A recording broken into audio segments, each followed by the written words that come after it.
Sisi sasa leo tunakaribisha wageni wetu wote, na tunataka kusema wale wenye walikuwa wamekuja kama gun kutuattack wote pia wamejiunga na sisi na tunacheza pamoja. Na tunataka leo tuwe na kesha, si ndio? Leo tunataka tuwe na kesha, si ndio?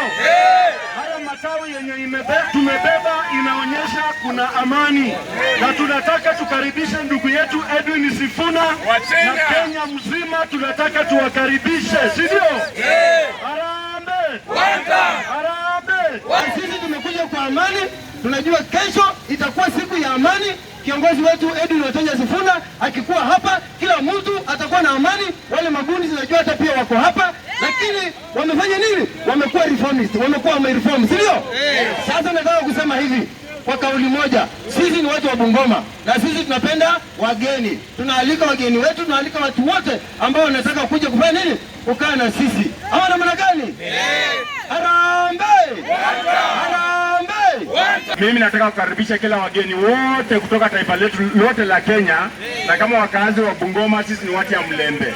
Mkiona hii matawi ambayo tumebeba saa hii ni tende. Mkikumbuka Yesu alipoingia mji wa Yerusalemu, walikuja kwa punda na chini wamama walikuwa wanatandika malezo na watu wengine walikuwa na haya mahendu. Matende is a sign of peace, na hii inafanywanga tu ishara watu viongozi wa kaliba ya juu. Sasa mkiona tumebeba hii matawi, mjue hii kitu tunafanya ni sure bet. Sifuna ni mpaka kwa debe kuonana Kasongo 1-on-1. Kasongo. Kenya, naomba wakazi wa Bungoma tukue na amani na tukue na umoja. Wote bora ukijua ni mwana Bungoma County nzima kutoka Mount Elgon mpaka huku chini kote Tangoreni na Webuye. Nawakaribisha wote kesho tafadhali. Tuko na amani ya kutosha, security iko fiti. Karibu Bungoma tufanye pamoja. Huyu ni mtoto wetu na tusimuache tutake aibu. Na ninajua tuko pamoja. Mungu awabariki. Kama wa Bungoma, wakati imefika tunaachilia kijana yetu aenda pambane na ulimwengu. Ndio? Atafute marafiki.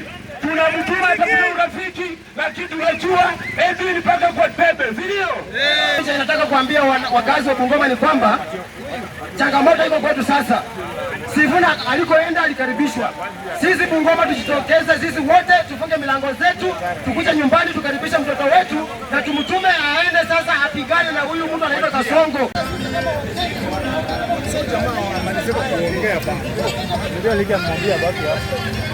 Nani? Mwenye anaongea